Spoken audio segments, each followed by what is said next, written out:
guys, and welcome back for another video. Today I'm going to be doing a little demonstration video, and this is going to help you in my newest tutorial, which will be coming out very soon. We're actually going to be learning how to make a buttonhole. So we're going to be using this type of button foot, which comes with my machine. It's fairly common. This one actually came with my brother's machine as well. This happens to be a Baby Lock Presto 2. So if you have an automatic buttonhole function on your sewing machine, then this is the video that you're going to want to watch. So here's a closer look at the buttonhole foot. This little metal bar here is going to be where you attach it to your machine. We have some little guidelines there for you, and then we have this little piece that opens and closes. This is actually going to be where you rest your button. So if you already know what size button you need to install in your project, then you're going to place it in there. It sort of cradles into this spot. It gauges how big the actual buttonhole needs to be able to have this button fit through. So you can put all sorts of sizes in this, but there is of course a limit of how big of a button you can put in it. So you can put like little tiny ones in there too. Super cute. Okay, so I'm going to show you how to put this on your machine. So if you already have a foot on your machine, there's a little button back here. We're just going to press this button, and then your foot is going to come off. Then you're going to take your buttonhole, and we're going to line up that bar. We're going to put this part in the back. I'm going to put my big button. I'm going to make a hole big enough for the biggest button.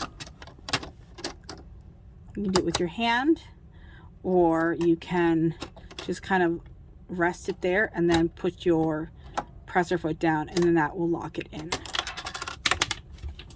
No! Oh, that's okay. My size is already done.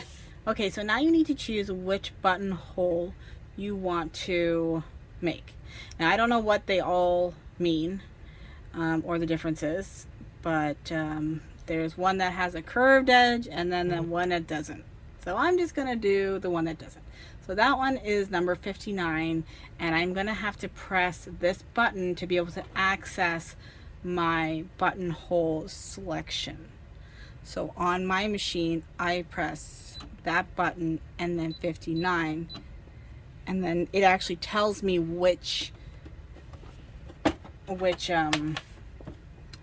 foot to use. Of course, we know we're using the button foot, which is A, which is pretty neat. So this is the Presto 2, like I said. I'll have a link for my machine in the description box if you're looking for a really good machine. Like, this is next level. But if you are working with something like a little brother, don't mind the mess behind it, but this is the one that I'm coming from, which is a perfectly good machine, and it has served me for many, many years. I'll just pop it on quick. You can see here at the top there, we have starting at number 29 to about 35, and they're pretty much the same as the ones on this Presto here. You're just going to find the number, which is, let's say, number 30, and then you just go 1, 2, 3, and then we already have a 0 there, and then you're ready to go to make your buttonhole with a little brother. Okay, so let's go back to this machine. So the way that this goes is that it actually is going to start at the one end of the button, and it's going to make it, it's going to kind of go like this and then back up. So if you wanted to have your button, okay, so now that we're back at my Baby Lock, I'm going to show you how this thing works. So the way it works is that it's actually going to be traveling down the buttonhole foot and then back up again. So it's going to start here. So let's say you have your piece of fabric. You need to figure out where your slit is going to go. So let's say that's my slit where I want to put my button into my garment. it's going to start at the one end and it's going to travel up. Okay, so it's not going to make your buttonhole this way, it's going to make it this way.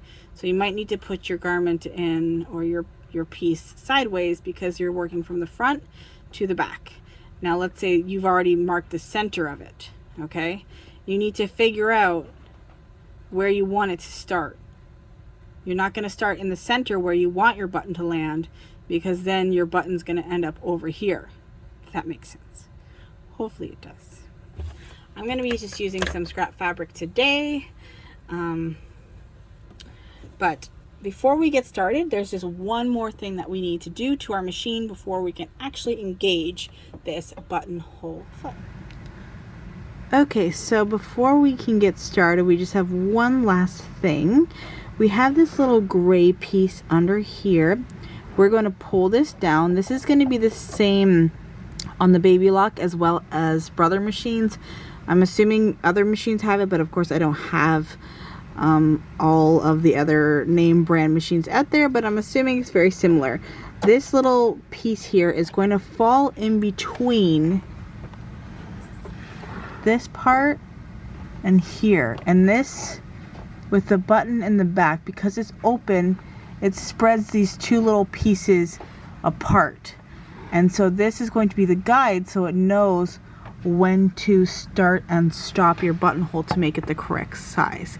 So we're going to make sure that is down, and then that will tell our machine that we are ready to insert our fabric and start sewing our buttonhole. Okay, so let's just mark a line. We want our button to go there, and our button's going to be, you can take your button, center it, mark it. You do something like that, and then we can start right here. And we're gonna look through that hole there and line up the red lines on the side, and then make sure that that red line in the center is lined up. And then this one, because we have our machine already set up, we press our buttons. We're just going to press our presser foot, and it's just going to do everything we want it to do.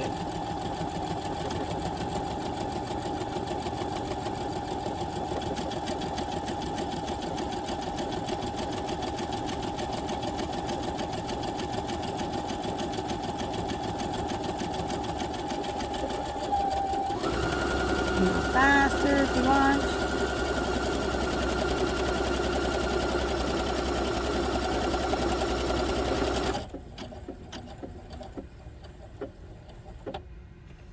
Now, if you like it like that, you're happy with it, you can take it out, slip my needle,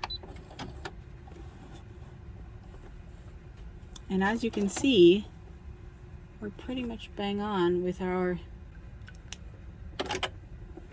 markings. This is where I wanted my button to go. All right, so that is how it is looking. I can pop, oh, I can get my button. And looks like it's big enough. So what we're gonna do now is we're going to cut a slit down the center of those stitches, making sure that we don't actually cut the stitches. And I'm gonna use a stitch ripper for this. I find that it is the easiest. We just kind of puncture, and then we're gonna move up. Make sure it's a nice and sharp one.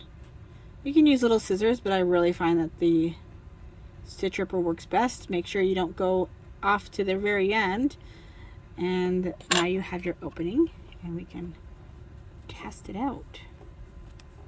Perfect, fits perfectly. So if you wanted to do over top of it twice, I'm going to show you what that looks like. So I'm just going to show you here the two buttonholes that I made. This one I made, I did twice, so I did it over top of itself. So you can see that it makes for a little bit of a cleaner line than just one pass. So if you are making something that, you know, you really want the buttonhole to pop, you know, you're using a contrasting thread or something like that, then doing it twice over top of itself makes it look really nice and finished. So once you're done that, you're just going to make sure you put your little thingy up, take off your buttonhole, and then you can put it away. So I hope that you enjoyed this tutorial, and I hope that you learned and you're no longer intimidated by this super scary crazy foot like I was. And thanks so much for watching, and I will see you guys in my next tutorial. Bye guys.